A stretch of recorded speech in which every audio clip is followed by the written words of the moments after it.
Lovely to be here. As I said last time, some of you are going to get extra credit in life for returning to these visits, so lovely to see you again, and lovely to have new faces here. Bert, welcome. My name is Tom Redden, as you can guess, and so I want to welcome you here tonight. And this is the third of 4 talks about what a Buddhist politics might look like. And I want to thank Amanda Upton, who's around the corner here, for allowing us to use the space, and Maria Dominguez, who does wonderful work as the videographer. I want to welcome my beloved wife, Kim Friedman, who teaches here Anusara Yoga at Putney Moos, and is one of a number of superb teachers. So her class is on Monday night, just if you're interested.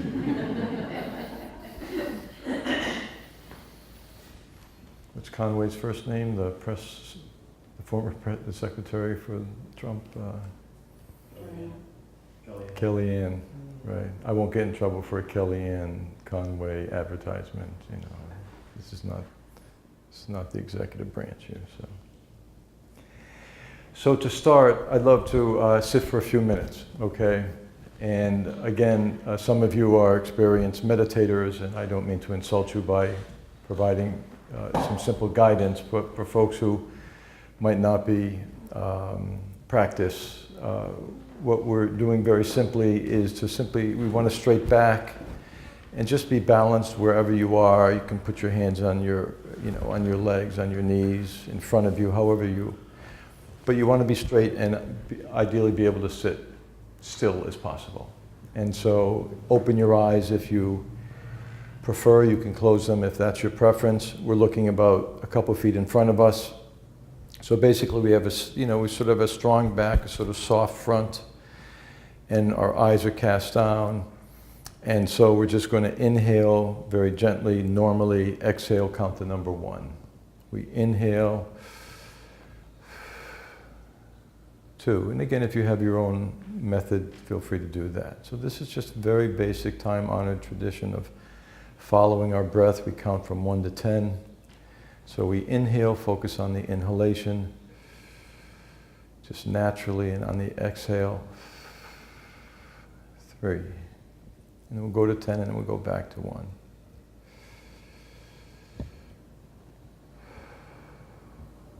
4.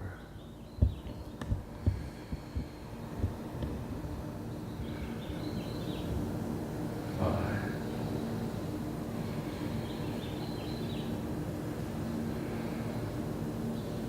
6.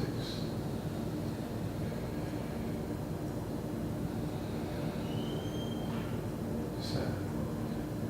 So we're just trying to bring all of our energy to the breath.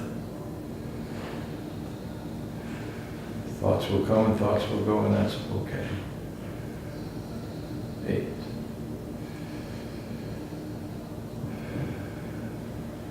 9.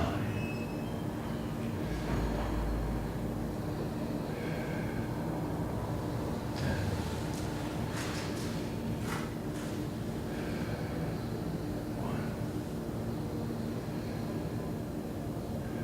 So let's just sit quietly for another minute or two and just breathe naturally. Try not to force it. Thoughts will come, thoughts will go. If you lose track, just start again at 1. There's no such thing as bad meditation. It's all good. Just trying to be present, bring our full bodies, ourselves here to this moment, this space.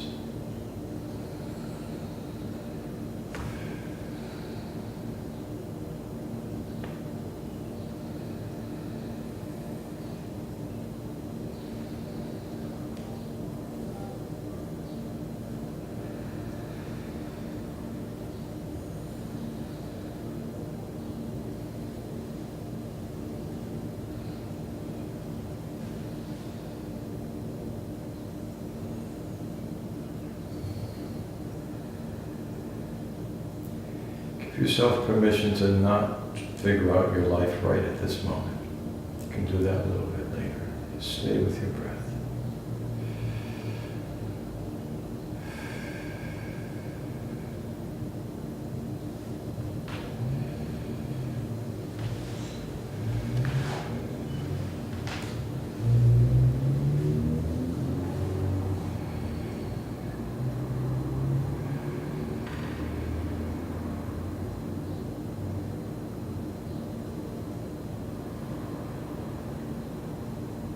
So on this next breath, just bring all your energy to the inhalation and the exhalation and the counting of the number.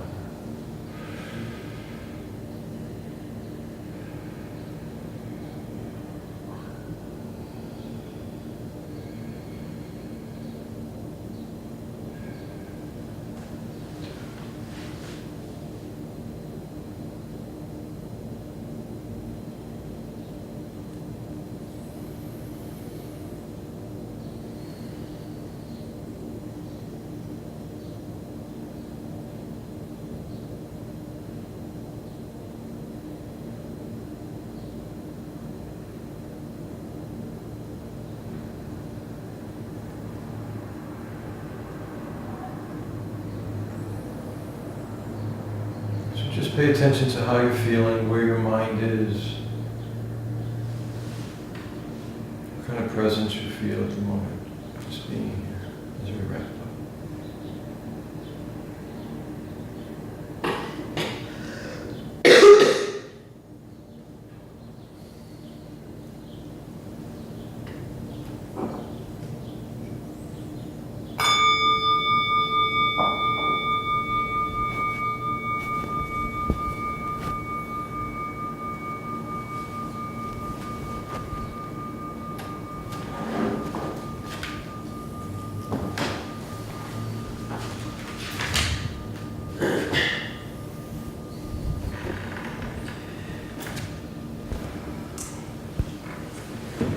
One of the essential, speak louder, thank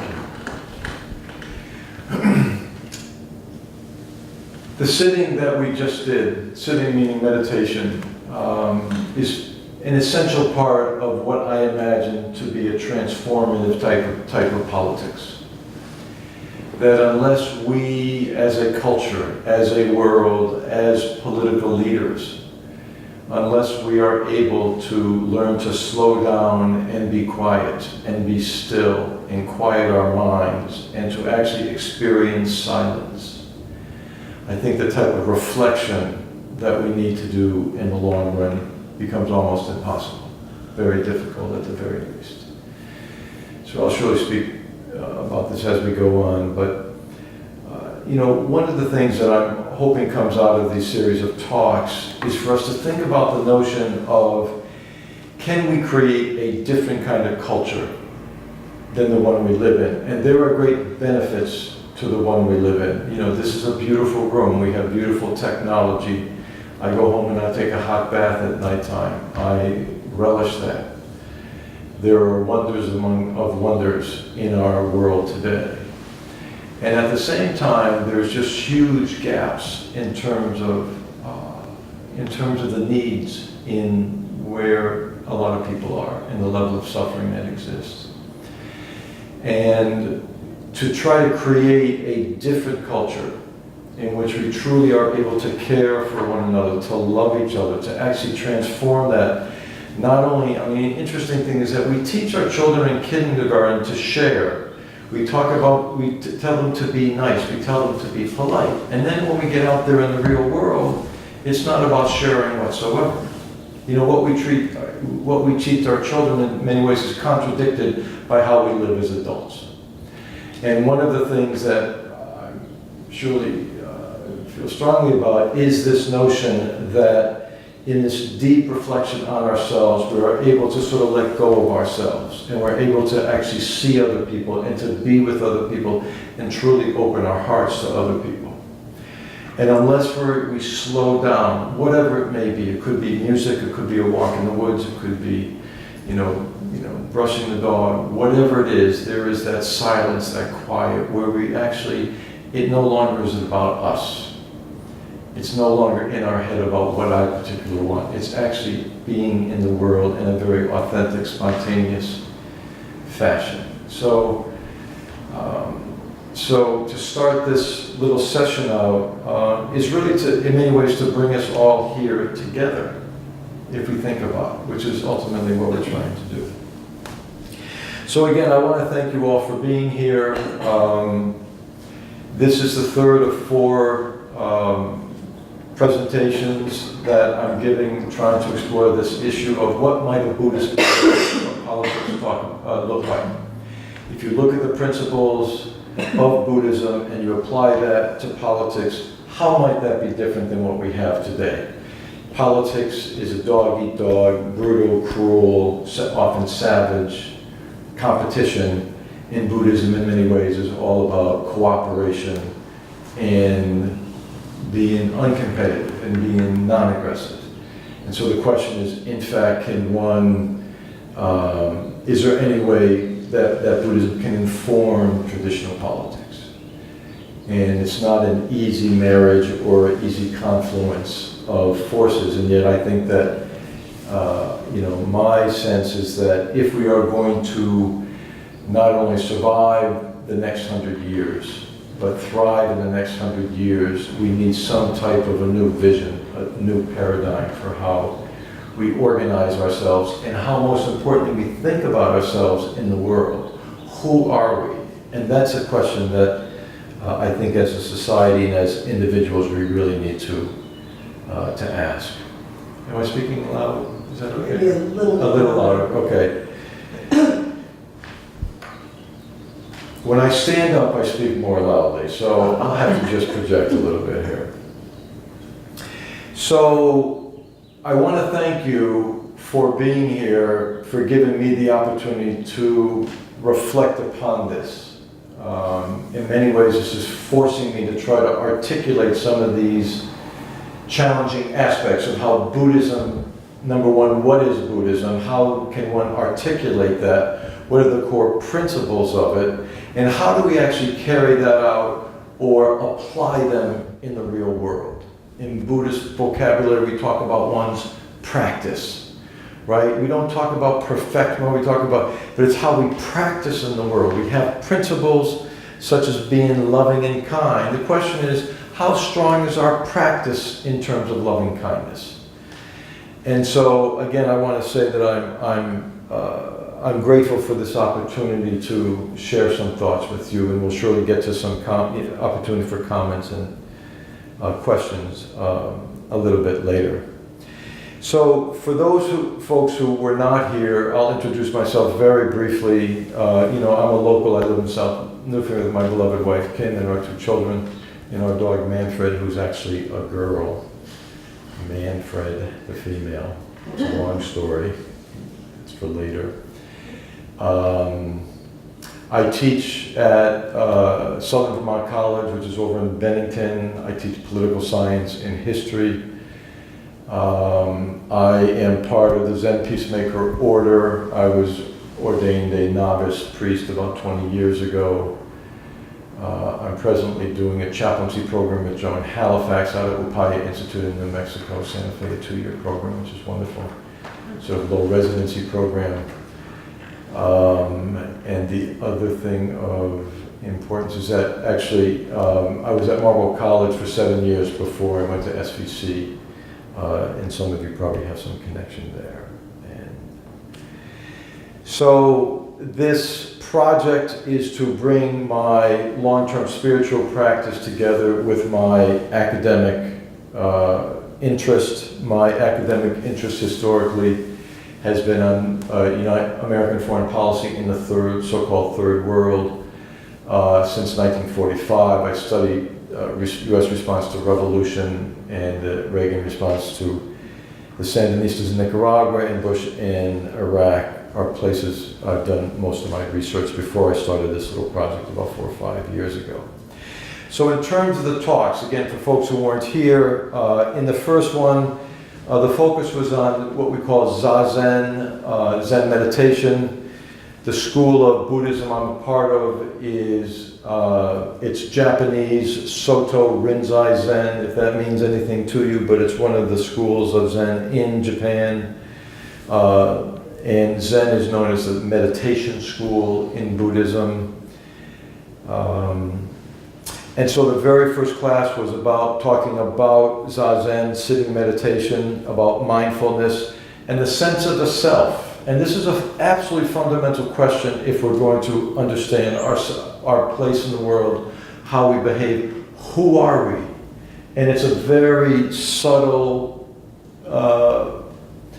and complex question and answer to explore. And from a Buddhist perspective, the question is, the short of it is that we think that we're something, you know, and Buddhism argues that we have no self.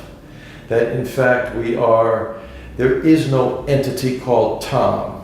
You know, there's not something like inside of me that you can hang on to that's permanent and you can actually identify. And that what we do is that we cling to our sense of ourselves, which is determined in large part, again, from a Buddhist perspective, and surely it seems that neuroscience is proving this 2,500 years later, is that our identity is basically formed by how people respond to us. It's our parents, it's our colleagues, it's our classmates growing up, it's the society we grow up, it's our race, our class, our gender, all of those things. They tell us who we are, and we hang on to them. And we hang on to our opinions. And when it comes to politics, this moves into the second talk where I talked about ideology. If it's conservative or liberal or radical, whatever your ideology may be, when we hang on to it as something to defend, we usually get aggressive. And when we get aggressive, people are hurt.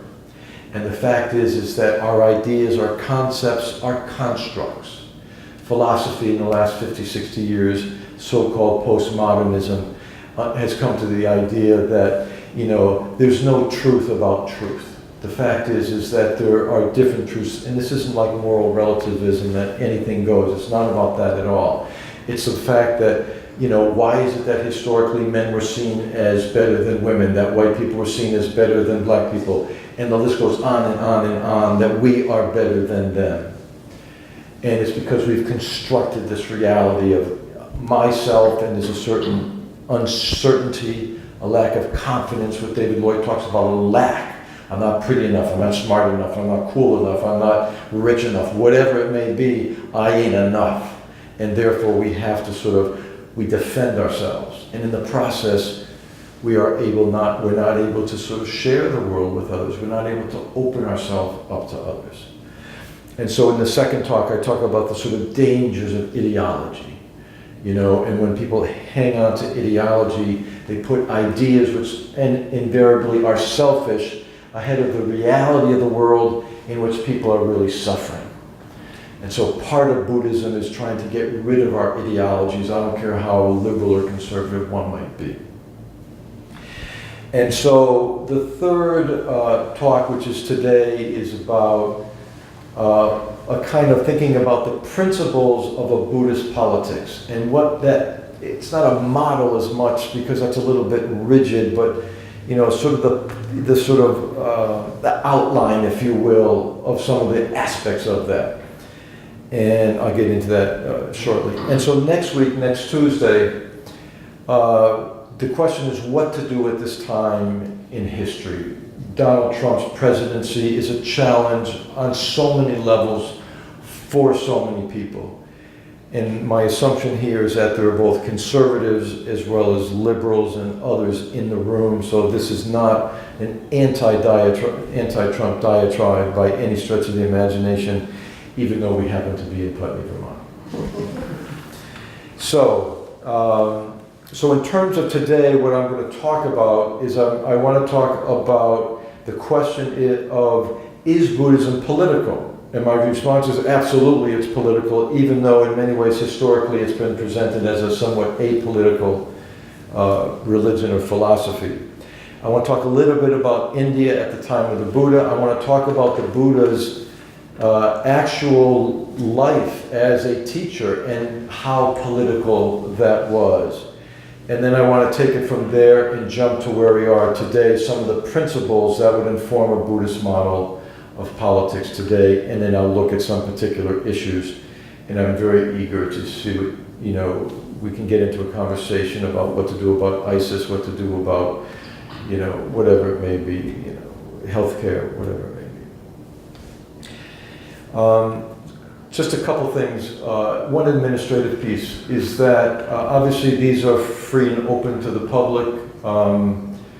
wonderful Amanda, of course, she has a business here. She has to pay rent, all this, so whatever, and I'm not taking any compensation in that respect for this. My only guarantee at the end of it is that Amanda and I can sit down and have a hot foot Sunday together, and that's I trade in valuables, not necessarily money, but real valuables, treasures, I guess. Anyways, but so there's a little box outside for donations, so just keep Amanda in mind as you walk out. If you could, that'd be lovely. The second thing I want to add is an advice from my lawyer is that I'm not here to convince anybody of anything. And this is not about persuasion, it's about my putting something on the table for you to consider.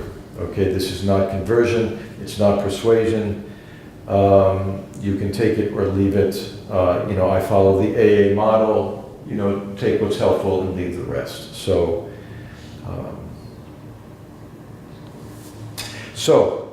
let me begin with a few quotes here. Is this loud enough or even louder? How about if I speak a little more like that? Is that better? I'm afraid that I'm like shouting to you folks. Is this, I hope you can tolerate it. I hope you can tolerate this level. Okay. All right. She's not the only one. Yeah. Yeah, I do. And I appreciate that. So, Maria, I'm wondering do we want to turn the lights on just maybe a little bit? Mm-hmm. So what I'd like to do is read a few quotes to begin. That's perfect. Thank you so much. Every time I go into classroom at the college, I ask the students, do you want the lights on? And they don't care how dark it is, they hate the lights. And so I don't make any assumptions about that. So here are a few quotes that speak to the issue of Buddhism coming to the United States, Europe, what we call the West. And last week I used a quote which I love from Gary Snyder, the poet, who talked about this, and he said, the mercy of the East is void or emptiness. And there he's talking about mysticism, basically. Meditation. The mercy of the West, he says, is revolution. And by that he's talking about social justice. And what I'm presenting here is that part of Buddhism that's called engaged Buddhism. It's a sort of a new school of Buddhism in the last 50 years that's developed, that's combined social action and traditional meditation and mindfulness. Now, Thich Nhat Hanh, some of you know, a Vietnamese poet, activist, remarkable human being, teacher, Zen master. He says that Buddhism, if it's not engaged, it's not Buddhism. So he's one of the leading voices of engaged Buddhism, but his argument is that if you are loving and kind and compassionate, you are engaged in the world. And yet there is this literature, this field that we call engaged Buddhism today, and that's in many ways what we're exploring. So let me read a couple quotes. The first is by Arnold Toynbee, who's one of the great historians who wrote literally a history of the world. And in his opinion, and I quote, the coming of Buddhism to the West may well prove to be the most important event of the 20th century. The coming of Buddhism to the West may well prove to be the most important event in the 20th century. That's a big statement from someone who knows his history. Albert Einstein says the religion of the future will be a cosmic religion. It should transcend personal God and avoid dogma and theology. Covering both the natural and spiritual, it should be based on a religious sense arising from the experience of all things natural and spiritual as a meaningful unity. Buddhism answers this description. If there is any religion that can cope with modern scientific needs, it would be Buddhism. A third is from the Catholic theologian Hans Kung, who observed that, and I quote, a global market economy requires a global ethic. And he goes on, he says, at this very moment when the need for just such an ethic is more urgent than ever, our national and global systems of government seems effectively paralyzed in moving toward it. And he argues what we need to do is reimagine the future and to describe the elements of a global ethic of care. And in a nutshell, this last piece is what a large part this is about. To try to think about, to reimagine, to imagine how we might live in the world together. Now, so let me step back and share some reasons why Buddhism historically has been seen to be non-political or apolitical. I think that for some of us, some folks have the idea that Buddhist monks are those folks who retreat to the monasteries or to the caves and basically spend their whole lives there in isolation, in happy bliss. And of course, one of the realities is that Buddhism is a product of Asian culture. And in Buddhist societies, historically, there has been this inextricably tied relationship between the monasteries and the monks and the local communities. And as I'm sure some of you know, traditionally the monks would go out once a day for their one meal, usually before noon, and they would beg for their food. And these are very poor countries historically, agrarian societies, and they would go and people would, they would have their bowl and people would put food from their house to the monks as the monks would walk by, single line from the monastery into the village and then back to the monastery, and there they would eat that one meal and they would eat whatever was given to them. If it was meat, if it was not meat, whatever it is, they would accept it. And again, in sort of popular Buddhism, this was a way to receive merit. One of the interesting things about Buddhism is the fact that in this country, people who practice Buddhism meditate a lot. In most Buddhist countries in Asia, people don't meditate. The monks meditate, but most of the common people do not. And again, it's not unusual that, culturally, countries are very of a particular religion, but it doesn't mean they do the formal, necessarily, practices of the religion. The other thing that's true about Asian monasteries historically is that they have been refuge for orphans and others. In times of distress, they've also often served as community centers. At the same time, historically, in Asia, Buddhist communities have been relatively passive because they've usually been at the mercy of the government, of the state. And many of them, if not most of them, have been financed by the government. And therefore, the leaders of the monastery understood who paid the bills, who provided the resources, who would rebuild the monastery when it was falling apart, who would defend them when the armies from, over the mountains showed up. So historically, the Buddhist communities have really been fairly passive in an overtly political way. And so in that sense, it's been very, this sort of idea of passivity is true. At the same time, because the monasteries were really at the mercy of the state, when the government went to war, often the Buddhists went to war with them. And the Japanese Buddhists during World War II, Zen and the other schools, they were very much behind the war effort and the absolute savagery that the Japanese carried out in East Asia in particular. And this was a book was written about 20 years ago exposing how complicit these major Zen Buddhist masters were in supporting the war effort. And if you think about the samurai, right, the samurai in many ways engage in a lot of Zen practices of focus and meditation and all this, but it's done through violence. Even though there may be no self, they're still killing other people. And again, the Zen Buddhist teachers at the time made up all sorts of rationales for their complicity in the violence throughout East Asia.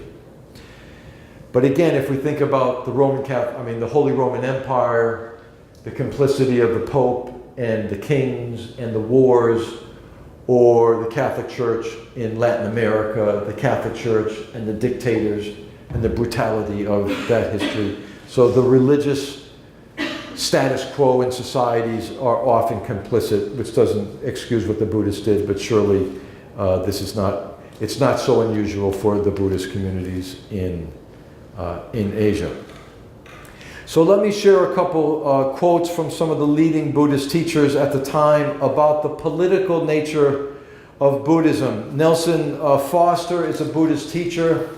He's one of the founders of the Buddhist Peace Fellowship. If you're interested in the Quaker equivalent, the equivalent of the Quakers in Christianity for the Buddhists is the Buddhist Peace Fellowship. It's very interesting. And they're very active on all of the social issues and peace issues. And he argues that to practice Buddhism is to be politically subversive. Because what he says is that what it does, it turns our dominant cultural norm upside down. And that norm is self-centered. I am different than you, and therefore I am different than you, I am unique, and therefore I'm separate from you, point of view. He argues that when Buddhism talks about no self, it totally subverts that paradigm, if you will. And this notion of self-interest in politics, that we pursue our own self-interest, that we pursue our own national interest. And again, like the Dalai Lama, he talks about the idea of mutual interest, or maybe enlightened self-interest, where we look after ourselves and others' interest as well. So Foster basically argues that this Buddhist practice is in fact carrying out a politics of loving your neighbor. A prominent teacher by the name of Reggie Ray, talked about that the idea of seeking individual liberation is in fact very political. Now he defines politics, I'll give a more political science definition in a minute. He defines politics as taking the side of an individual or a group and to try to further their interest. And so he says that traditionally in politics, politicians are trying to put forward particular groups' interest, either their individual interest or their group interest, basically in a selfish way that is exclusive. But the very notion that we liberate ourselves in order to liberate others, we try to alleviate our own personal suffering so that we can help alleviate the suffering of others, is literally an upside down paradigm from the dominant thinking.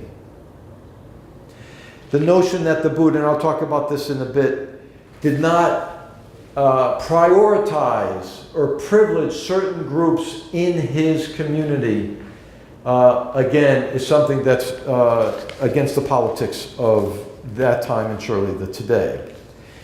And Ray goes on and he talks about the training, and it's very interesting. He frames the sort of training, the change of consciousness, which comes from learning how to truly love each other. What a shift that means politically.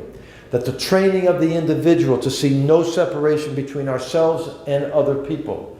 The fact that we live lives of compassion. The fact that we feel other people's pain as our own pain and we're moved to do something about it, is a whole different framework than politics, where politics is about domination and it's about control. You know, the radical aspect of this is that we let go. And that we actually learn to walk with people, not sort of walk over people, or walk around people, or walk through people. And again, this fits what we've talked about before, and is quoted many times, is that in order to change the world, we must change ourselves first. Now, one of the interesting things about about this question of Buddhism and politics is the fact that in the last 20 years, or last really 40 years, the degree to which the world has come to recognize Buddhist leaders. And you may be surprised to hear that 5 different Buddhist leaders have either won or been nominated for the Nobel Peace Prize.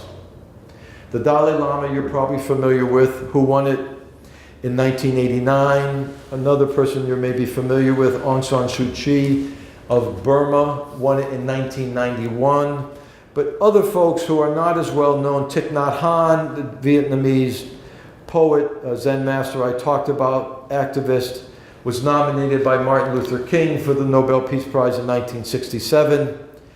And 2 other ones, A.T. Ari Yaratne in Sri Lanka was nominated in 2005. I'm going to talk about him at some length next week. He's head of what's called the Sampradaya movement, one of the most dynamic development sort of movements in the world today in Sri Lanka. And he's applied Buddhist principles to transforming the country and transforming poverty there. And the other one is one of the great figures that most of us have never heard of before, this fellow by the name of Maha Ghosatananda.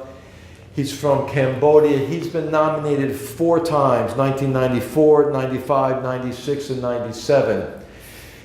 And he carried out these peace marches in Cambodia after the Khmer Rouge were finally thrown out of power. And literally his entire family, I mean, if he had 20 people in the family, 15 of them were murdered by the Khmer Rouge. And he's a Buddhist monk and a Buddhist teacher, and exudes this just unending sort of compassion and love for the world, in spite of just the absolute horror that he went through. All of which is to say that historically Buddhism has always been political. One can argue that the Buddhist teachings are in fact revolutionary. And number 3 is the fact that there are Buddhists who are making so much difference in the world that being nominated for the Nobel Peace Prize. It's very interesting to go back and look at the time of the Buddha. Again, he was around just very roughly 500 BCE, before the Common Era, BC. And it's interesting at that time that the communal lands, agrarian lands, were becoming privatized. And what was happening is that private landowners were taking control of large swaths of land. And as a result of that, they were accumulating surpluses. And as some of you probably know, if you studied sort of anthropology, where did cities come from? At a certain point, the farmers in the world were able to develop a surplus, and therefore they could do other things besides farm. And that's when cities developed, a leisure class developed, people started to have time to read and write, study and so forth, and study medicine.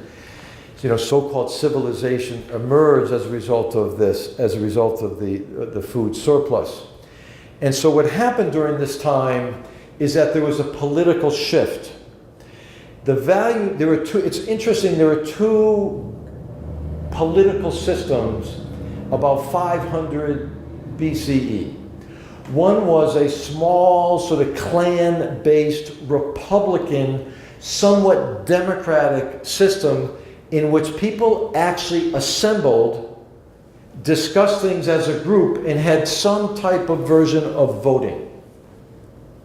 The second was the kings, a monarchy. And what happened after Buddhism spread from 500 on is the fact that the kings became more and more powerful. At the time of the Buddha, they were on the ascension. The more democratic practices were fading, and the democratic practices had an egalitarian quality to them. And we don't want to romanticize 2,500 years ago. We have to recognize that at that time, there were basically 5 different castes. The religion at that time was called more Brahmanism than Hinduism. It's sort of like immature or evolving Hinduism. The Brahmins were the elite upper class. They were the priests. They did the sacrifices. They were the ones who were literate. They had the secrets. And they helped develop the system that kept them very much in the top. Now, the second class were the warriors and the so-called rulers. This was the Buddha's class. His family, Siddhartha Gautama, in the Shakya clan. The Buddha was educated to be the ruler of his particular area. And you get different stories reading different scholars, but one of them said that his father was the king, and there are 500 families who basically chose him to be the king, and the future Buddha was going to become the king when he got older. And so he was trained. The military, economics, about business, about psychology. He was trained he was educated by tutors to become the king or the prince, depending on what you want to call him. And so, anyways, we had the other two classes. You sort of had the servants, you had the workers, etc., and then you had the real laborers, and then you had the sort of untouchables, what they call the Dalits. And if you want to hear some really horrible stories, you want to really read about the Dalits in India today. Here we are in 2017, and the discrimination and the violence that these people suffer is terrifying. And one of the interesting aspects of Buddhist history and Indian history is that basically, India was Buddhist for a long time, and then the Muslims came, in the 700s and 800s and basically wiped out the Buddhists. And then later, at that point, the Hindus came back, but basically the Buddhists were pushed out of India almost completely, except for small parts, and they went to Sri Lanka, Ceylon. But anyways, it's interesting that there's an interesting history of the Dalits who converted to Buddhism because they literally were the untouchables and suffering horrible violence and all sorts of discrimination, but Buddhism promised them absolute equality from a religious point of view. And there's this great, great story of this massive conversion in the 1950s about this. Literally hundreds of thousands of Dalits. They did a single ceremony. There was this great, great Buddhist leader of India at the time, who he himself was a Dalit. Anyway, it's a great story. But the point is that at that time in India, these classes, the castes were forming. Brahmanism was emerging as the sort of the dominant sort of social, political, religious philosophy. And so the Buddha grew up at a time when he could look at these more democratic processes, these assemblies, as well as these more hierarchical. And I'll read a little bit later about what he supposedly said about good government. And you get the impression that, in fact, he's very supportive of what we would call democratic processes. So anyways, the Buddha grew up at a time with a very, very acute political consciousness. And the other part of this is that once he became the Buddha, the awakened one, the enlightened one, he taught for 45 years and he traveled all over India. And in traveling with hundreds and later thousands of people, he needed the support of local rulers or the local warlord who would allow his followers to basically camp. And they had to be fed, they had to sleep someplace, they had all their meditation and all of that. They needed political support. So this guy was a politician of the first order. There's no question about it. Okay. Now, so what I'd like to do at this point is move from this idea that the Buddha's life was in fact political, the fact that Buddhism has been political, and move from some basic Buddhist ideas and how they become political when we carry them to their, following the sequence. And I'll get to this. But basically, I want to start with some very basic Buddhist concepts. And we're going to follow this little road that's going to take us to see how the basic Buddhist teachings in many ways, they don't have to be seen, but easily can be seen as very political. Okay?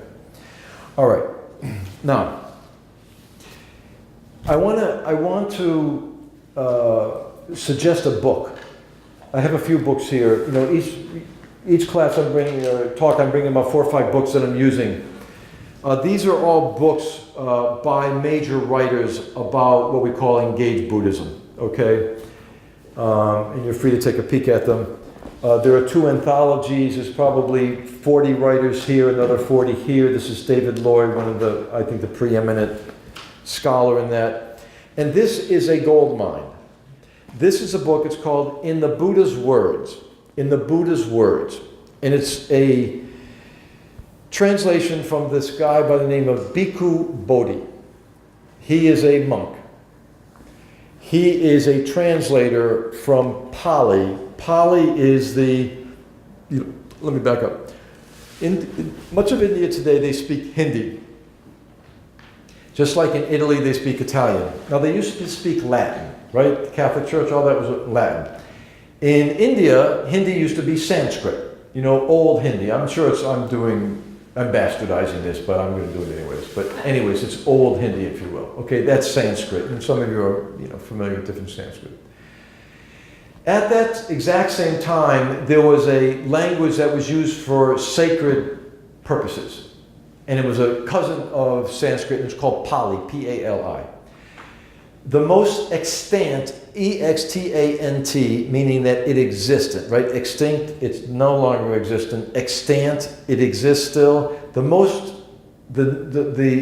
recent extant writing of Buddhist canon, Buddhist scriptures, is in the language of Pali. And it's basically housed in Sri Lanka. Okay? And so the real scholars, not the real scholars, but the scholars who go back to the oldest sources, go back to Pali. Okay? The other sources are Sanskrit, Tibetan, and Chinese. And there are a lot of scholars who will translate from those languages and not Pali. Okay? This guy's an American in an absolute phenomenal, what the work that he has done. He has taken probably 2,000, 3,000 pages of what are considered the Buddha's writings. He hasn't translated them all. He's translated, I have 2 books, they're literally that thick, of his translations from Pali into English, and he's done a whole bunch of others. This is his compilation of what he feels are the most important teachings of the Buddha. It's in English, it's his translation, and as in great works like this, the footnotes are almost much more interesting than the text itself. He explains what the Buddha means. He's got the language, he's got the history, he's got just an unbelievable breadth of knowledge. This is a gold mine. And what he did is that he organized the Buddha's writings and teaching. He didn't write. The Buddha was illiterate, right? Let's be clear about this. The Buddha was illiterate like most of the people at the time. His again, I said this before, his teachings were not written down for about 400 years, okay? And you can imagine that they change and how much of it is really there. So here's 400 years later in Pali to English. The point is that what he does is that he takes the Buddha's teachings he starts literally at ground zero, and then he goes to much, much more subtle. It's just an absolute beautiful way to sort of make your way through the teachings of the Buddha. And it's really interesting. I've read, 100 plus 200 books before I ever really read this the Buddha's teachings. This was a revelation. I said, are you kidding me? Oh my goodness, really? Really, it was really a revelation, and he helps interpret it. Anyways, so what I did is that I basically took he started with ground zero, and he comes out not explicitly but implicitly about how this all becomes very, very political.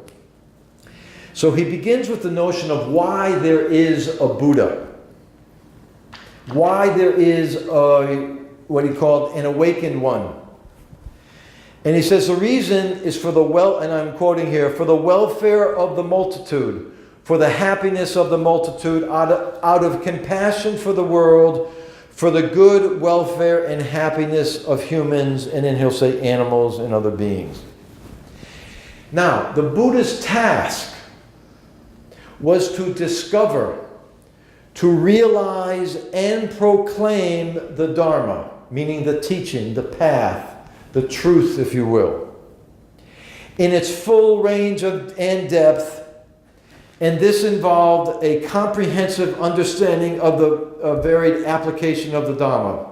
In order to do that, in order for Siddhartha Gautama to become the Buddha and teach all of us, he goes on, in order to carry out the function, the Buddha needed to travel the path of enlightenment himself.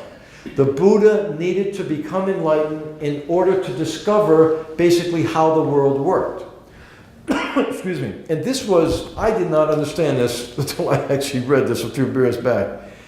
It's not as though the Buddha, according to this, right? According to this presentation of this old writing, is that it's not as though the Buddha came up with his own ideas. He discovered the reality that had been there. And this is not divine reality. This is not God's word or something like that.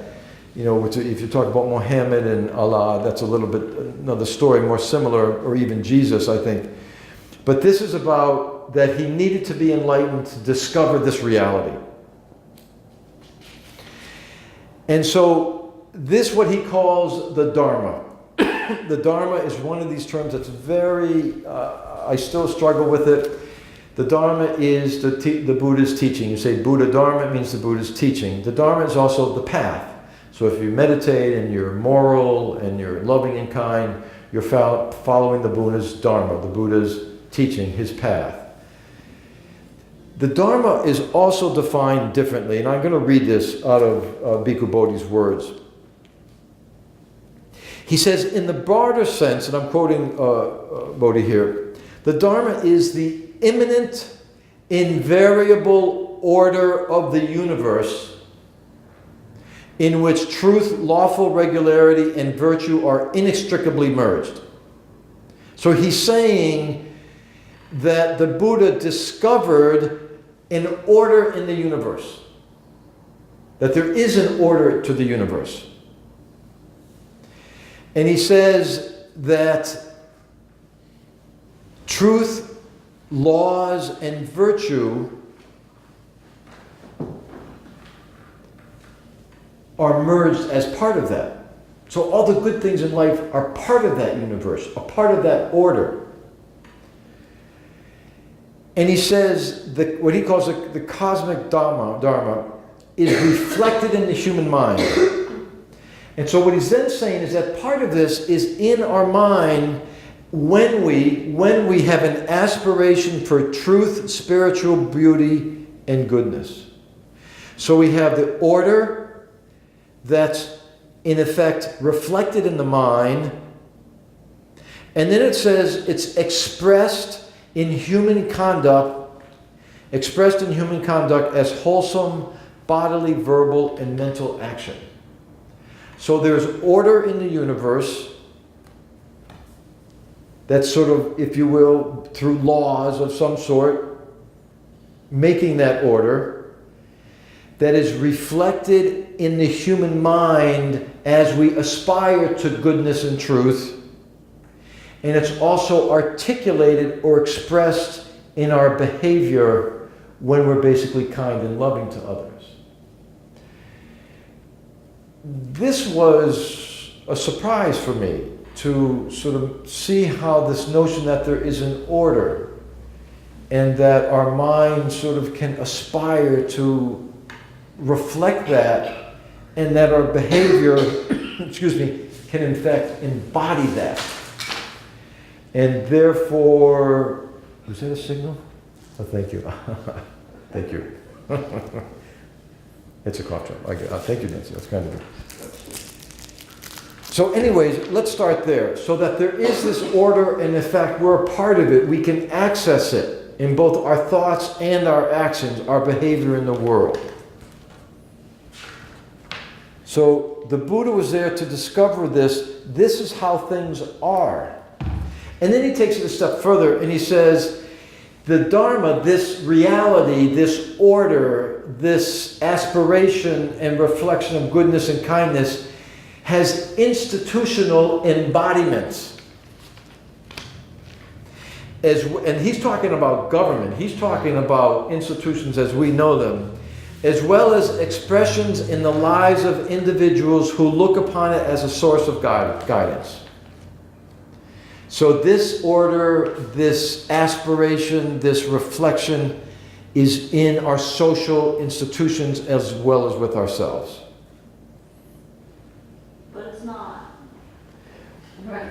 But it's not, but it can be, right? The fact that we can aspire to it, the fact that we can reflect it. Exactly. It's not enough. And so he says this Dharma is not the Buddha's teachings, but the moral law of justice and righteousness.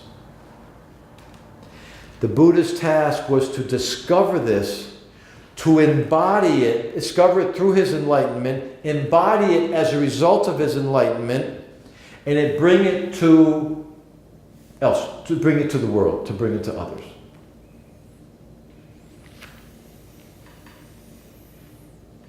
And he talks about the ways that these teachings can be helpful. Number one, to bring happiness to the general welfare of people, to help create a moral and socially responsible citizenry, to benefit in the next life for folks who believe in rebirth, and ultimately to attain the nirvana, again, if one believes in that, pursues that. Now, in the political realm, one of the interesting things that came up becomes known as this wheel-turning monarch. I'll get to this in a minute. The world-turning monarch. And what the Buddha was really arguing for is good rulers in his day. Because the fact is that there were terrible rulers and there were good rulers. Okay. So let me jump to the Buddha's teaching about life, if you will. And let me just read some of the sort of subtitles in the book here that the Buddha spoke about. Again, he taught for 45 years to everybody. Therefore, he addressed probably everything imaginable. There are teachings around the king we'll get to. He's teachings around the family. He's teaching around parents and children. He's teaching around husbands and wives. He has sections. It's interesting, when you read this, you see that Indians, they love lists. And everything is on a list. And there's 7 kinds of wives, and there's 8 kinds of husbands. And there's 4 noble truths, and there's the Eightfold Path, and there's the, anyways, but there's lists for everything. The proper use of wealth, the secret to a man's happiness, the 6 roots of dispute, the purification for the 4 castes, how to bring tranquility to the land.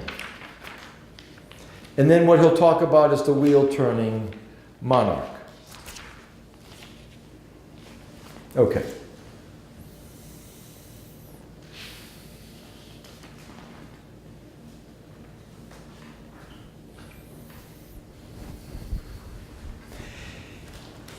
As we move to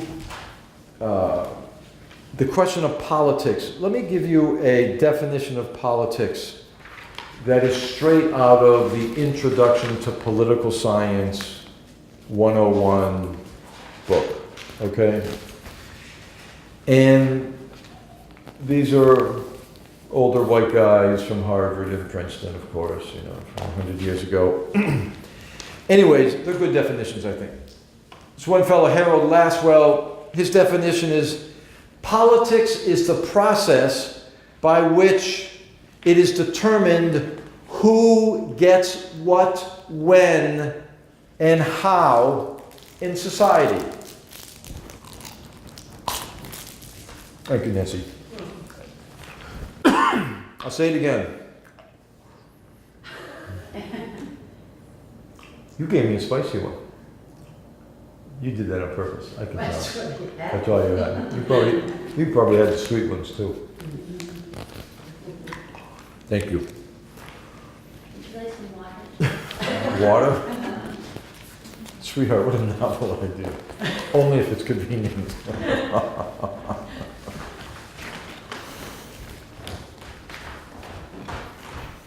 I'll continue. Definition of politics. Who gets when, where, and how? In other words, healthcare. Who gets it? Well, we used to have 50 million people without healthcare. Now we got 30 million. It may go up 13 million. It may go up 23 million. What do they get? Healthcare. When do they get it? Some will never get it. When some people have to go to the emergency room because they don't have health insurance. How do they get it? Some have private doctors. Some go to the emergency room. Who gets when and how? Education, private school, public school. We can go on and on. Right. Who was the writer who said that? Harold Lashwell. And I have sources for everything here. I don't remember his book offhand. It may be, if you just Google him, it'll come up. Another one is David. So that's about resources. Who gets stuff, right? The second is David Easton, and he defines politics as the interactions of the political system in which values are authoritatively allocated for a society. Excuse my garble here. Excuse me. Water. The process, it sounds terrible, I know. The process by which values are authoritatively allocated. So is it the private sector that is going to run the prisons? Is it the public sector that's going to run the prison? What is the values behind that? Do you want the free market to reign in education? You know, Secretary DeVos, she wants, you know, public money to go to private school. That's a value at work. Other people, no, private schools should be paid by the parents. That's a value that people have.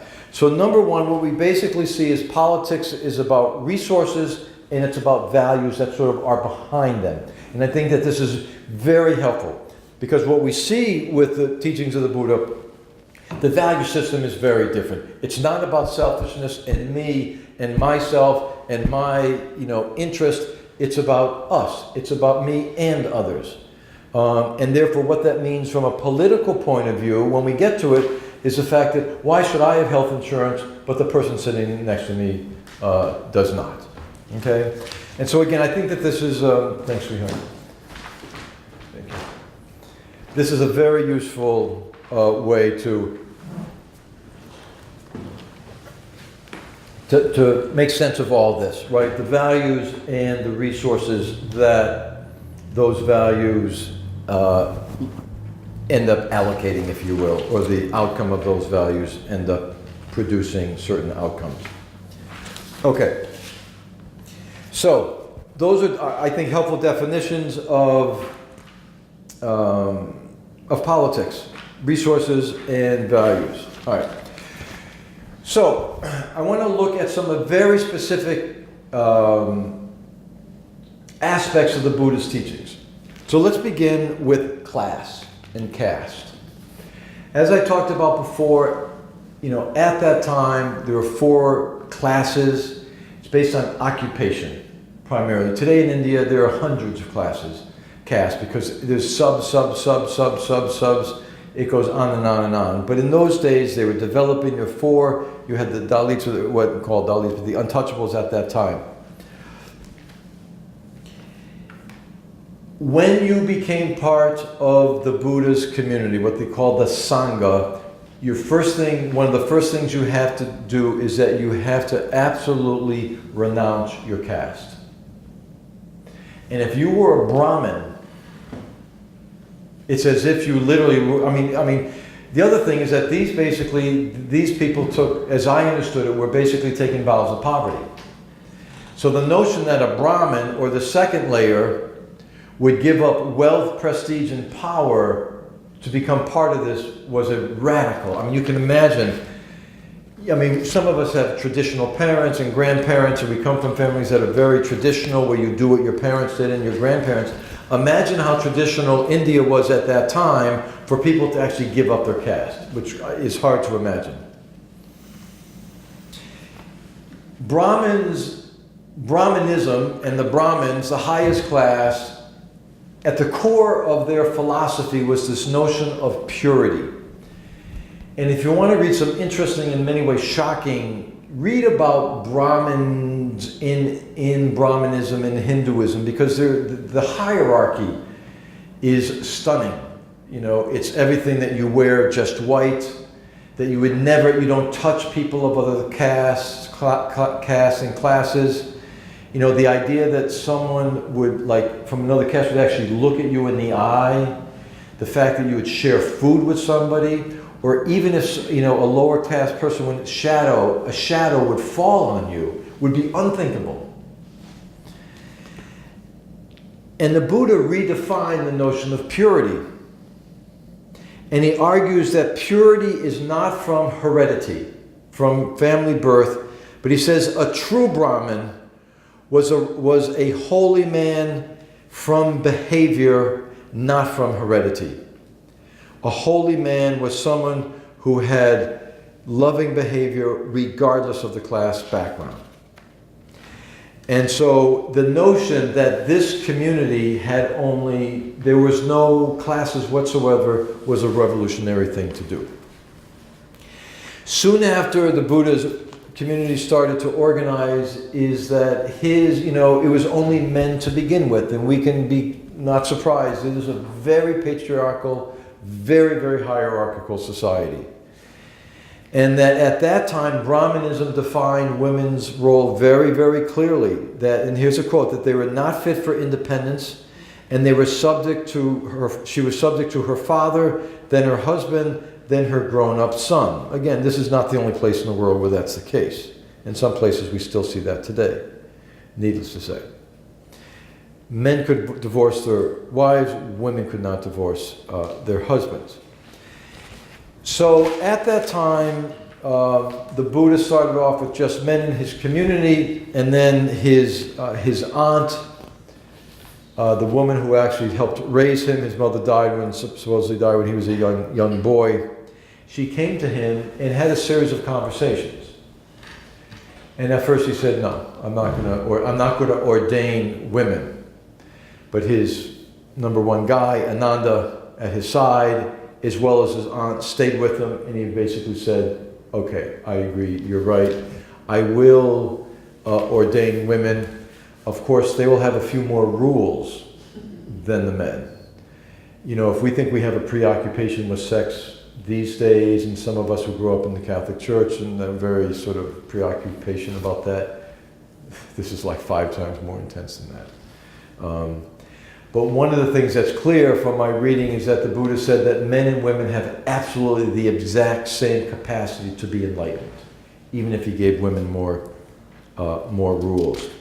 A woman scholar by the name of H.I. Horner studied this early Buddhism and the role of women, and her conclusion was that in the Buddhist community, women had the approximation to equality of men.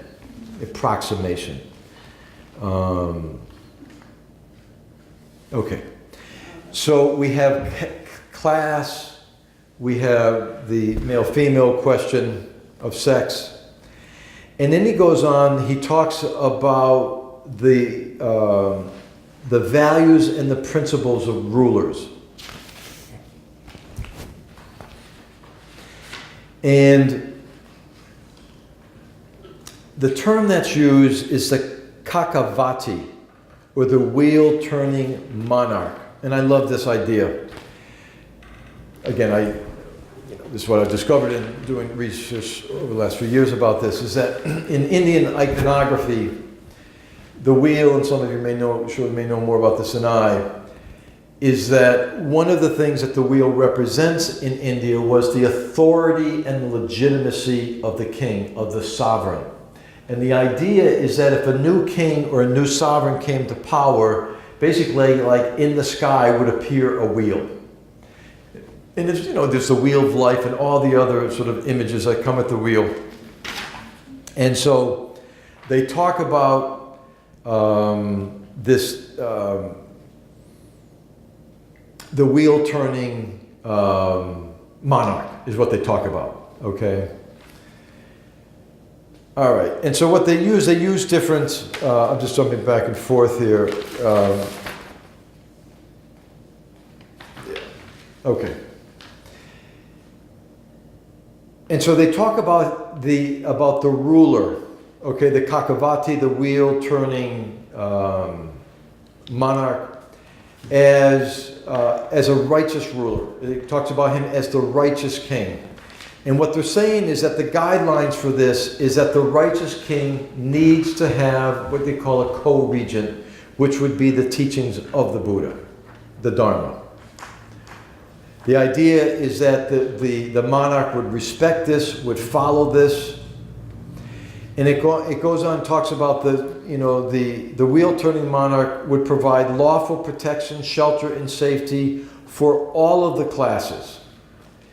Now this is important. He says, for his army, for the Brahmins, as well as the other classes, inhabitants of town and country, for the ascetics, for the beasts, and the birds. And the Buddha argues that as long as the ruler is able to do this, then we're not talking about women here, would not be overthrown. The Buddha was an advisor to a variety of kings at that time. And he sets forth what are called the 10 duties of the king. And again, this is part of the sort of traditional canon or text. And again, this is, it's not surprising, but let me just read them. And if you think about some of the leaders that are in the world today, this is a contrast. So these are the rules. Talk about the 10 duties of the king. The king must be generous, charitable, and liberal, and not attached to wealth or property, but should give it away for the welfare of the people. Be of high moral character. Avoid killing, lying, stealing, taking intoxicants, and adultery. These are the 5 moral precepts for all Buddhists. And we'll come back to that a little bit later. But that's not killing, lying, stealing, taking intoxicants, or abusing sex. That falls into one sort of good behavior. He was to give up comfort, even his life, for his people. Number 3, honesty, to avoid deception and avoid favoritism. Number 4, kind and gentle in temperament. Number 5, modesty, avoid luxury and practice self-control. Number 6, free from hatred, anger, and bearing no grudges. Number 7, practice nonviolence, avoid harm, and promote peace as working to avoid war. Number 8, exhibit patience, understanding, and tolerance. Number 9, take criticism without losing one's temper. 10, practice non-opposition, non-obstruction. And what that basically means is understood is that do what the people want and not get in your way for personal reasons. Now, another part of this, the Buddha talks about the absolute necessity, in order to do all that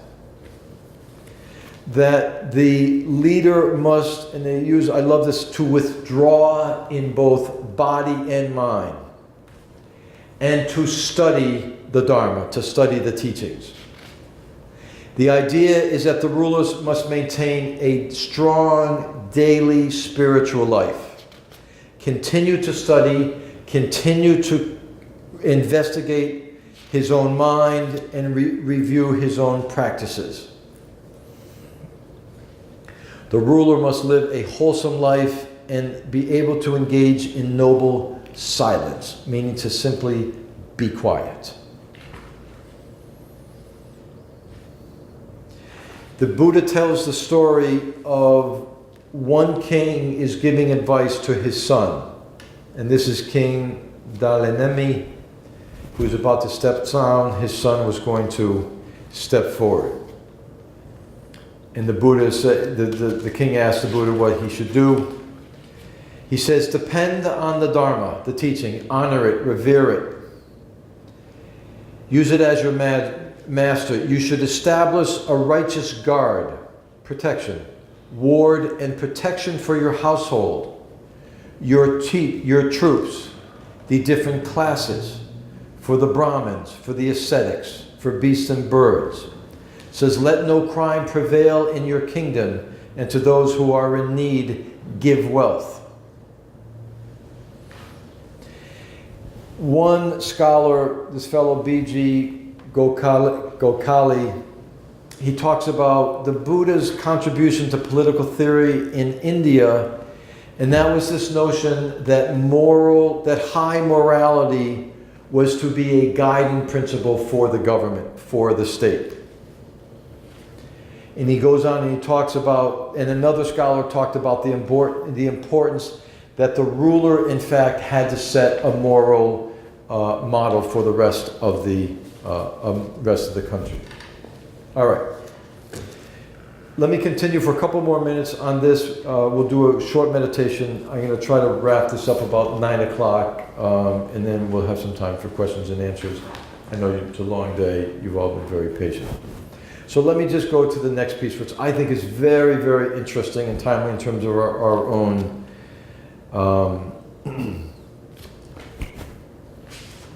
our own time. And let me just basically, there's a story of a king who's going to take over. And the story goes is that there's a lot of robbery in the kingdom. And so the Buddha is asked what to do. And the response is very simple. It's the fact that if you go and you punish people, then what you will have is that you will have people being resentful. And he says, and what he does is that he goes on and he basically makes the argument that crime is a direct result of poverty. I'll say it again, that crime is a direct result of poverty. And this is how he makes the connection. And what one sees is that poverty is seen by the Buddha, from my reading, is the number one social issue that needs to be addressed, that is the most impactful social issue in society.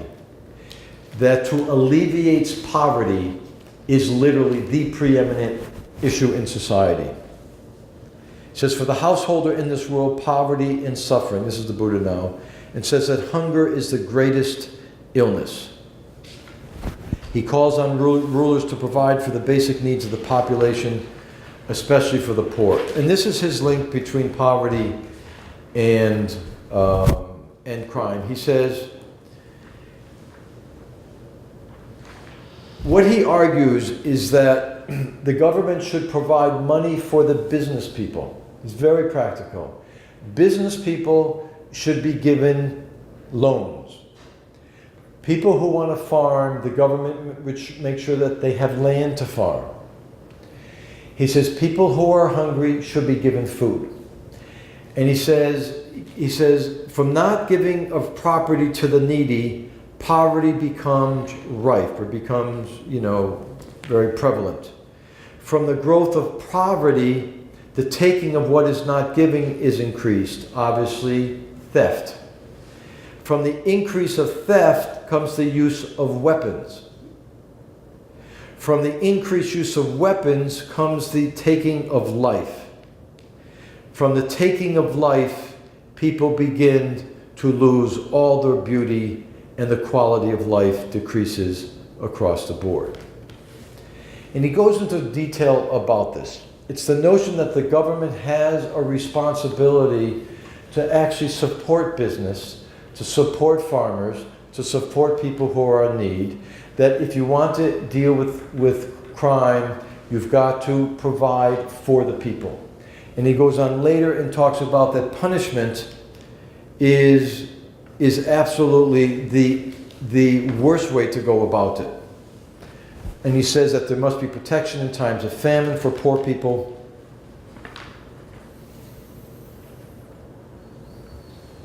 Okay. So the implications here, if we can summarize in terms of the Buddha, is that in terms of crime, in terms of punishment, he absolutely would take this idea of rehabilitation. And, you know, today many of you are familiar with this notion of restorative justice.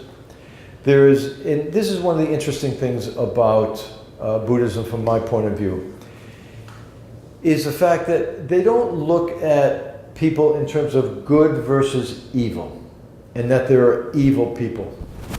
And the language that the Buddha uses is this notion of wholesomeness. There's wholesome behavior, which is healthy, good behavior, and there's unwholesome behavior, which is destructive, violent behavior. And the notion is that there is simply a continuum. And all of us are on this continuum of wholesomeness and unwholesomeness.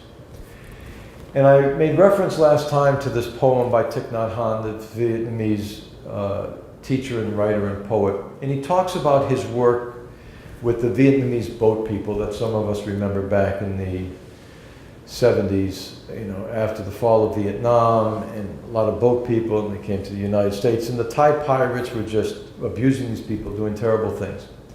And he was out there saving people from the Thai pirates, literally out in the middle of the ocean. And he wrote a poem about it. And he basically said, it's to call me by my true name. And this is worth repeating from last week. And he basically said is that what we have to understand, you know, I am the sun in the sky. I am the birds. I am the fish in the sea. I am the sailor who, you know, took this boat and saved these poor people out in the ocean. I am also this young girl who was raped by the Thai pirate and who jumped off the boat because of her humiliation and dying. I was her, and he goes on and says, I was also that Thai pirate who raped this young woman. And he said, I was that Thai pirate, and I understood that if I had been raised by my abusive alcoholic father who abused my mother and beat up all of us, I would be that man as well. And the notion there is that there is a continuum of wholesomeness, and that we all fall on this. And last week I talked about the 6 realms, and Buddhism talks about the 6 realms of rebirth, and there's the hell realm, and the God realm, and the human realm. And it's also this notion that we are all of these things, that sometimes we're the angry, devilish person, and other times we're the kind and gentle and godlike person, and the other time we're the impossible, knuckle-headed, stubborn person, and the other time we're somewhere in between. And the point is about Buddhism and all of this is the fact that we are all of these things. You know, I talk about the notion that we are, you know, I was saying that, you know, for me to say I am Donald Trump. You know, for any of us to say I am Donald Trump is a very, very hard thing to do, and to even think about it is hard. Others, some of us say, you know, I'd love to be Donald Trump, and that's fine too. But the notion is, in terms of the Buddha's approach to politics, and especially when it comes to crime, is the fact that we are all on the spectrum of wholesomeness and unwholesomeness. And what the government is responsible for is to create a society in which wholesomeness is cultivated. And it's not from fighting each other, it's not from competing all the time, it's not from having winners and losers. It's about everybody is a winner here. And Buddhism talks, in the Dalai Lama, if you listen to him, he always talks, a lot of Tibetan Buddhists talk about this, they always talk about the basic goodness in us. You know, the Zen Buddhists don't talk about that much. The Zen Buddhists talk about oneness, you know, and that's lovely too. But it's the oneness of all people. I'm not separate, I'm not different. I am the, you know, the rapist and the person who was, you know, the woman who was raped at the same time. That there is no separation there. And so this notion here of a politics, it's a politics of that there is no separation, that all of us are on this spectrum at different times of day, different times of our life. And the idea is that we have to let go of ourselves, this sense of ourself as better, as superior to other people. And that when we let go of ourselves, and that comes down to letting go of our opinions, our prejudices, whatever, how progressive and beautiful our politics are, when we get stubborn and, aggressive about it, then we just begin, we're acting like people that we're fighting against. Okay, so let me just jump to where we are today in terms of politics, and let me just run through some issues that I'm sure a lot of you have thought about for a long time. And it's very interesting, the exercise that I'm undertaking here is somewhat antithetical to what some of the major writers on Buddhism are suggesting. And let me just mention two figures. Some of you know Robert Thurman. Robert Thurman is a guy, he's best friends with the Dalai Lama. You see him all the time. He's written a whole bunch of books. He was a professor of religion at Columbia. He's like the head of the Tibet House. He's a great, if you ever heard him speak, this guy is one of the great speakers you ever hear. But he's a great scholar, practitioner. He was a Buddhist monk for years. He's a famous Buddhist writer. And he's actually the only thing I've ever come across, actually the two of them, which I'm going to share here, that actually talk about a political platform for Buddhists. And this is at the end of his book. I think he's got a whole bunch of books. And this one, I think, was Why the Dalai Lama is Important, or anyways, it's one of them. But his platform, it's very general. And this is the thing about the Buddhist writers. They're not specific, like we're going to be in a minute. He says there are 5 principles, what he calls a political platform based on Enlightenment principles. Number 1, transcendent individualism. That's a long story, but he basically says you have to commit to your own enlightenment first. Nonviolent pacifism, number 2. Number 3, educational evolutionism. Number 4, eco-social altruism. And number 5, universal democratism. He just made up a bunch of words, as you can see there. And he says that he thinks this platform can be embraced without starting a new party. And what he says, in many ways, it's about long-term solutions based on loving each other, not on short-term selfish interests. But you can see they're very general. Another person I want to quote is this guy, Melvin MacLeod.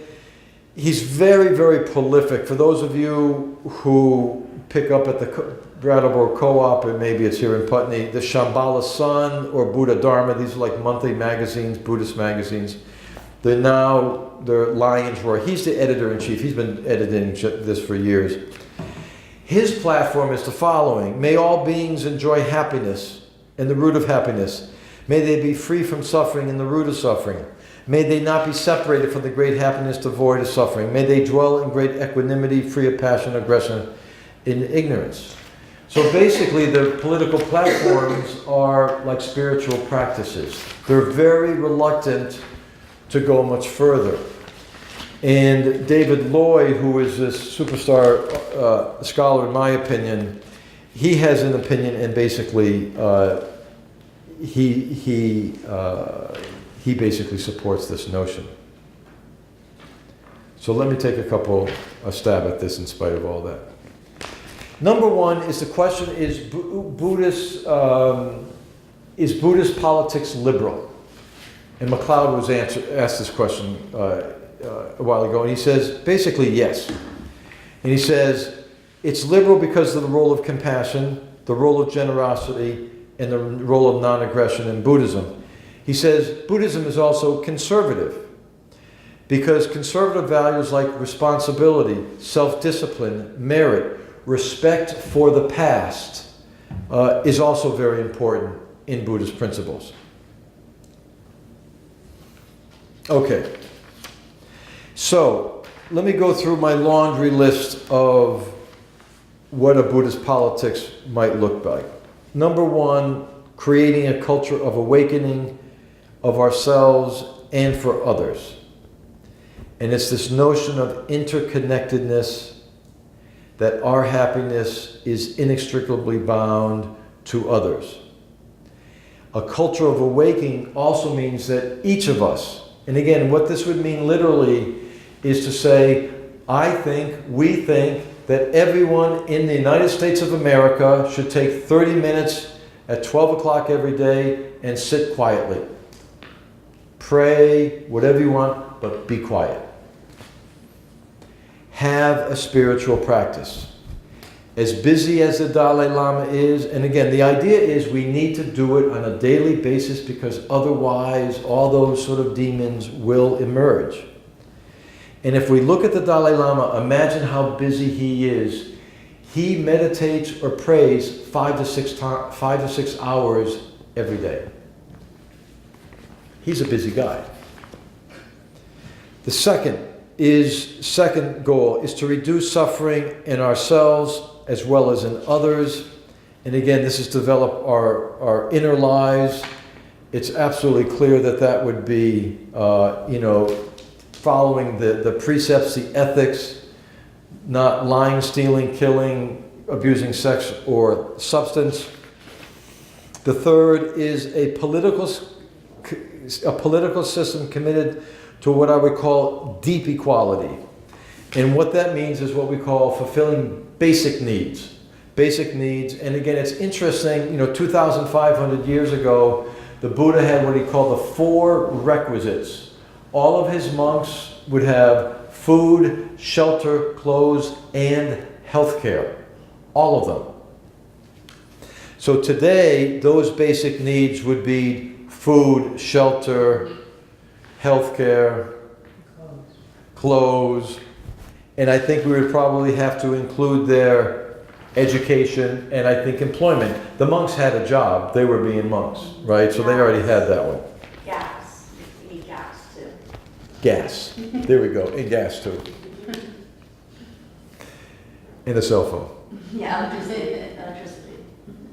But we think about basic needs. I mean, we think about the fact that it used to be 50, now it's 30 million people without health insurance in this country is literally a crime against humanity, in my opinion. Whatever reason to justify it. And one of the interesting things that I think about when it comes to Buddhism is look at the healthcare.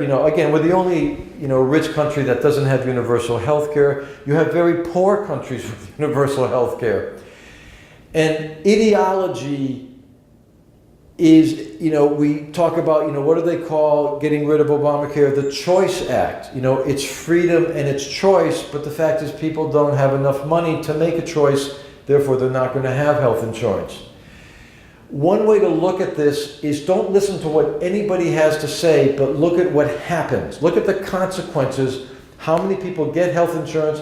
How many people lose health insurance? And from a Buddhist perspective, and I'm going to get to this, is that at the top of a Buddhist politics is the criteria for all things is suffering. And I think I just skipped over that, so let me come back to this. Creating a culture, I'm saying, is number one. Number two, is that every political decision will ask one fundamental question: who suffers? Who is suffering and who is not suffering? So if it's healthcare, if it's education, if it's crime, if it's drug, the opioid crisis, it's the whole thing about terrorism. The question is, who in society is suffering? If it's food, we have 35 million Americans who it used to be 5 years ago, whatever, that were food insecure. Once a month, they literally did not have enough food in the house. We went from 50 to 30 people with healthcare. It goes on and on. How many people are actually living on the street? When we begin to prioritize suffering, the person with no food actually gets higher priority over people who are eating like hot dogs and hamburgers. They might not be the best, but we have to deal with those who suffer most. So number one, again, if we look at all the political decisions, if you ask a single question, who suffers most in this situation, and then we go about it. And the idea is that some people will suffer more than others. The person who is homeless is suffering more than the person who can barely pay the rent because of gentrification. The gentrification is a real issue. the person living on the street, that is a priority. And I think if we take the social issues of the day, poverty, healthcare, jobs, all of that, we actually know enough who is suffering the most. There are people who have no jobs. That's different than making $7.25 an hour and not being able to feed your children at the end of the month. Those are two different realities. This is terrible, this is worse. So again, one of the things I want to propose here, and this is sort of for me, that's the heart of a Buddhist politics, is that the liberal notion of social equality. It's beautiful. Social justice, beautiful. Conservative idea of freedom and choice and all this other. They're all good. But the question, it seems to me, that actually transcend this, is able to penetrate beyond this, is the issue of who is suffering the most. And if we do it by the private sector, the public sector, the point is alleviate suffering. From a Buddhist political point of view, it seems to me alleviating suffering is the number one priority of the government. Okay, very quickly, in terms of our behavior in politics, there are no enemies. There's no, it's not about good and evil. From a Buddhist, it's about ignorance and delusion versus wisdom. It's not about, it's trying to transform anger into compassion. And so how do we develop a non-dualistic love for our political opponent? Political behavior, from a Buddhist perspective, means and ends are the same. You cannot be immoral to prove a good point. You need to be moral to do it. To be immoral is to be immoral. Means and ends, in many ways, are the same. Quality of life. The country to move from gross GNP, gross national product, to what we call gross national happiness. For those of you who follow, there are these indexes of, where is it? The United Nations has, Bhutan is a very interesting place because they've developed, instead of GNP, they have gross national happiness, and they basically follow Buddhist guidelines in terms of running their government. Bhutan's a really, really interesting place because of that. But the idea is, it's not about just more and more creation of wealth. It's about, quality of life. The United Nations has the Human Development Index, and it's important to recognize the Scandinavian countries, they're all at the top. And these are democratic socialist countries where all the basic needs are addressed, very much in terms of the model that I'm talking about. I think we have to look at economically a mixed economy, capitalism and socialism. Our ideology is that socialism has been identified with communism, which of course it's not. Democratic socialism is not that by any means. But the question is, capitalism creates wealth, socialism creates equality. Socialism means the government steps in where capitalism fails.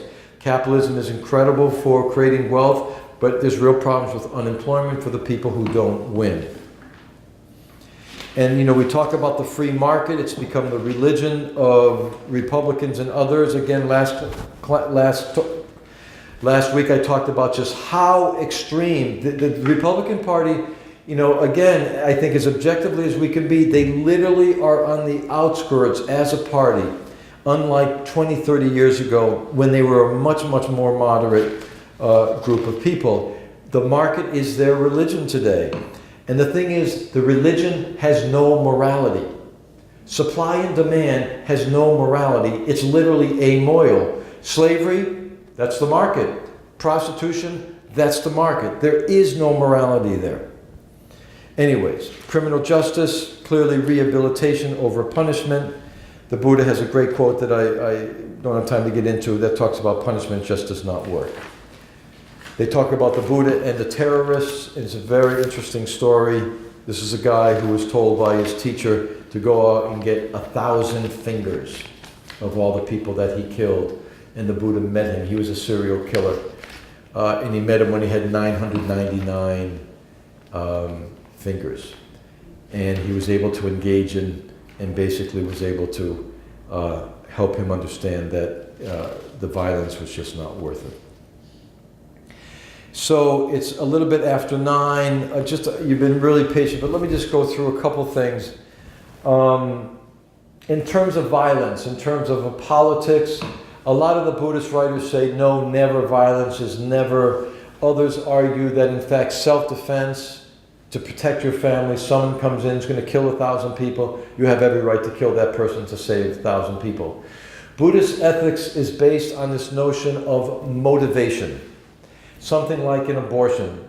Buddhist, very traditional, says that an abortion is unacceptable because it means that the karma of the fetus is not going to be able to live itself out, therefore you don't have a right to stop that. On the other hand, if the future mother is having the abortion in order to keep the child from suffering terribly because she's poor and all this, she's having the very wonderful motivation of loving this potential child, and also feeling that she's actually cutting something short. And Buddhism argues that it's not one or the other, it's actually both. And karma is basically this balance between selfishness and unselfishness. When it comes to something like drugs, a glass of wine that can loosen you up, that may be completely fine. To have pot that's going to help you medicinally and you get a little high, that's fine too. Abusing it is a whole nother thing. Sex from from a Buddhist point of view, sex is a beautiful thing. Abusing it is simply not acceptable. The issue of homosexuality in terms of policy. Again, the issue, I think, so much of Buddhism historically has been shaped by the culture, not so much the religion. Buddhism is a very traditional old religion, but I think by and large it's about people loving each other. People love each other, then in fact the mechanics of it are clearly secondary. And so again, in terms of the ethics and all of these some of these tricky issues around gun control and so forth, the question is, what is going to lead to suffering? To have a certain level of gun, if it's going to protect people and make it safer, that may be perfectly acceptable. At what point does that become an issue? So anyways, let me stop there, but let me conclude by simply saying that again, at the heart of a Buddhist politics is this analysis of who is suffering, what can the government do, what can the political process do, private sector, public sector, however it's done, it's pragmatic. How can we as a society create a society in which suffering is reduced to begin with, and then to address it as fully as we can once we're able to identify it. So thank you for your patience. I know I was a little bit rushed here at the end, but there it is. And so I'm happy to entertain any and all of your comments, and I will take my medicine again. Thank you, Nancy. So the floor is wide open.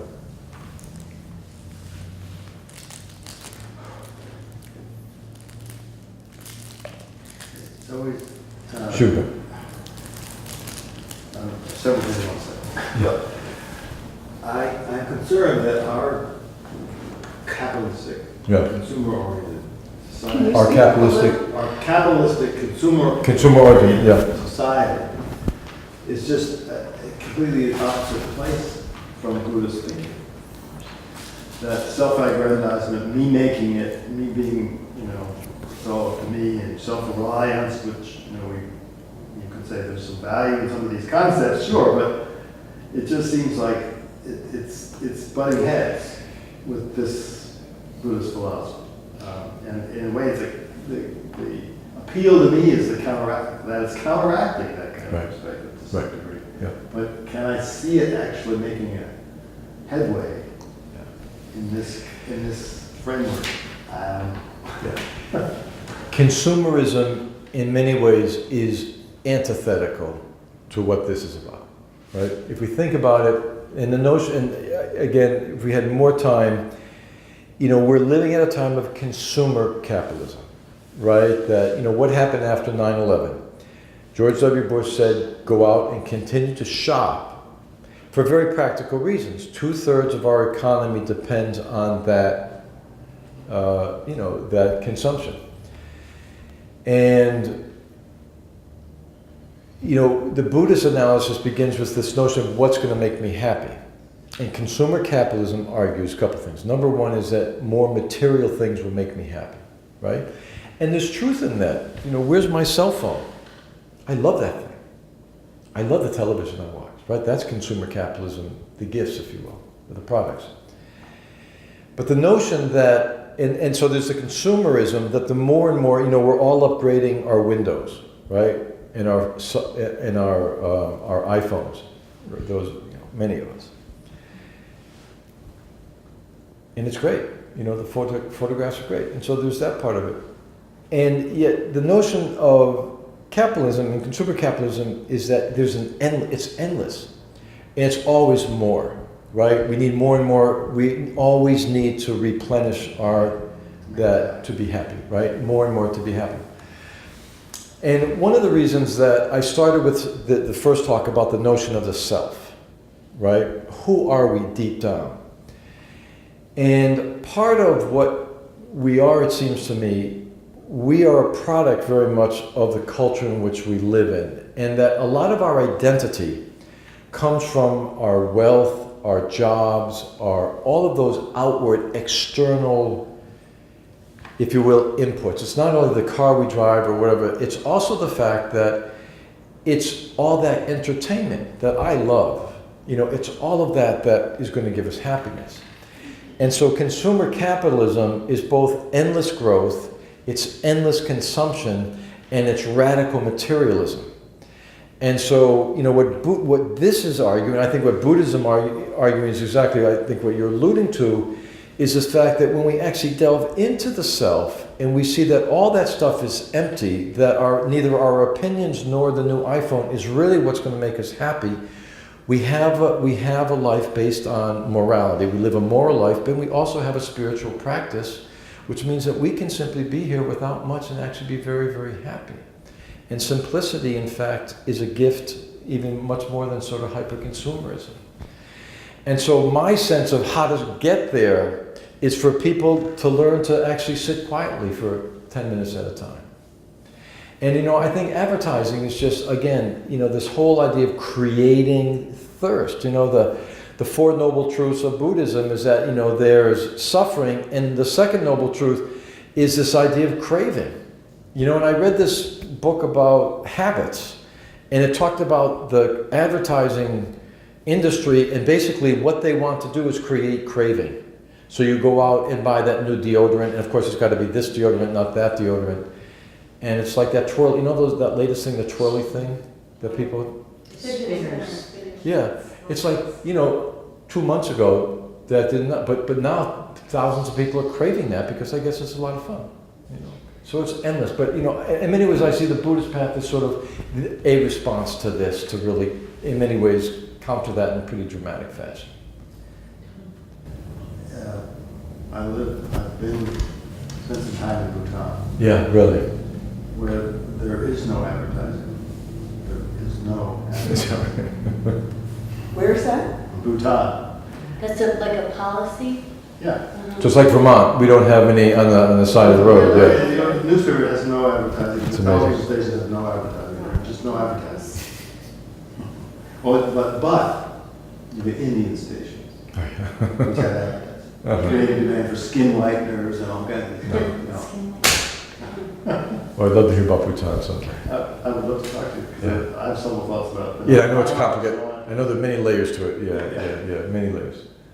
So one of the things that struck me, Tom, when you were talking is also the role of wisdom in the politic, which is, you were talking earlier, and I think you were quoting somebody, but that whole notion of codependent arising. Yes, yeah. And the kind of taking what you're saying is also, there's two parts for me. One is that first part where we as individuals sit quietly and recognize that the benefits of that and the benefits of simplicity, but it's also that other part for me is the wisdom of seeing that we can't sustain the consumers. right, You know, it's taking it to its Right. logical end Right, that, you know, we just don't, our politicians don't do, right, yeah, you know? right.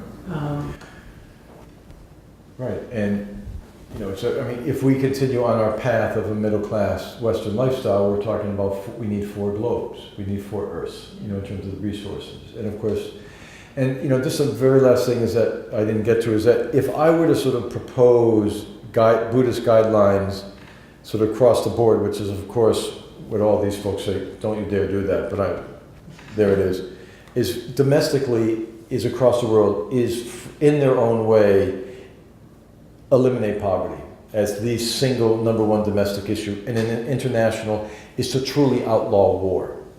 I mean, the thing is that the world has made progress on a number of things, like slavery and child labor. I mean, there are things, you know, smoking cigarettes in this country, there has been progress in a lot of areas.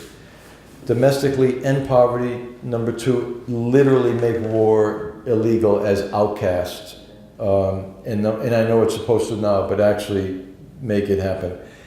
And if there's one issue, it seems to me globally, that, you know, the climate change is the issue of the age. That is above all else in many ways. So, but that's a little add-on. Yeah, we can't continue that. Yeah, I know it's like. Other thoughts, kindly. Anybody? Sean, anything you want to say? Sweetheart, anything to add? When's the book coming out? So anyways, you've all been wonderful. Thank you so much. So next week will be the same time. And so we'll talk about bodhisattvas, which is a fun topic, I think.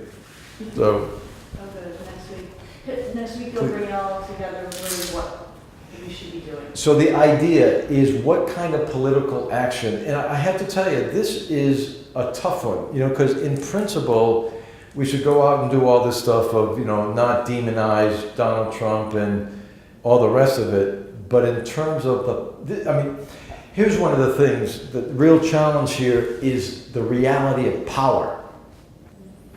You know, when the other guys invade you and they have all the guns and tanks and so forth, and you have sticks, nonviolence is not, the outcome is not good.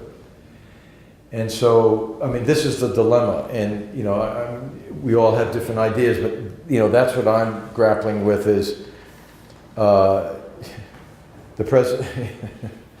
For those who oppose this, and some of you may support the president, which is just perfectly fine, but those who oppose this, you know, they got the 3 branches pretty much at this point, what to do. But anyways, that's going to be the question. And I'm very eager what you all have to say about this, and a lot of this will come from folks who are surely not Buddhists. I mean, people who are looking at this question of how to move forward. It's a tough one and a big one. So. Why did you say that the people who wrote those precepts wouldn't want you to put it out there? In other words, what they're saying is that they do not want, they are reluctant.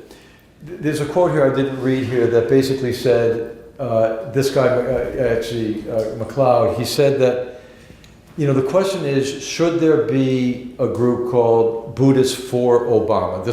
He was writing a few years ago, Buddhists for Obama. And his point is that no, because as soon as you say Buddhists for Obama, you've just basically lost all the people who don't support Obama. And that Buddhism is about trying to alleviate suffering for everyone. Therefore, if you become the Buddhist for Obama, you're going to have all those other people who might benefit from your work, they're going to basically turn you off. So the idea is not so much Buddhists for Obama, although, you know, this is just this fellow's opinion, and that's the sort of consensus. Non-partisan. Yeah, exactly. It's nonpartisan. And what their argument is, you talk about morals. It is morally unacceptable for 50 million Americans, you know, in 2010 and now 30,000 in 2000 to not have health insurance. It's immoral. It's real simple. This is just not okay. And so it's really the ethics of it all that is where most of the writers are focusing. So thank you, it's nonpartisan. And people may make it partisan, but the idea is that ethically this is just not acceptable. You know, you don't abuse people verbally like that. You know, you don't treat people that way. That's unethical. Well, and part of what's really fascinating to me in thinking about it is thinking back both to Vietnam and civil rights. And it wasn't until they showed the dogs and the fire hoses coming out against people that weren't fighting back that people started to go, that's unacceptable.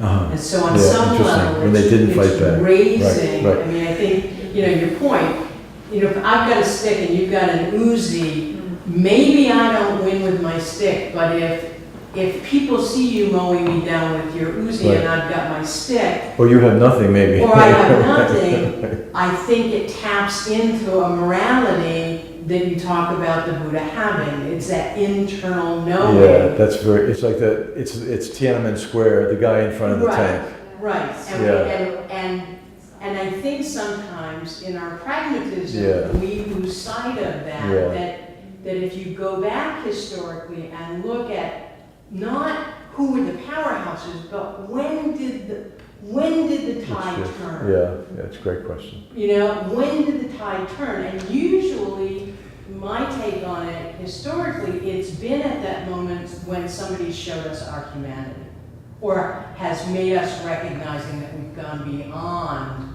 what's morally acceptable to us. And I agree with you, and yet when we look at those places where in fact Hitler won, you know, those, or Burma, China, you know, but you're right. The long view. What's that? You gotta take the long view. Yeah, right, exactly. No, absolutely, right. And that's a big part of this is the long view. This is not, it's not just about what's happening right now. Well, it's both. Yeah. Anyways, I'd love to hang around and chat a little bit, but, you know, thank you so much.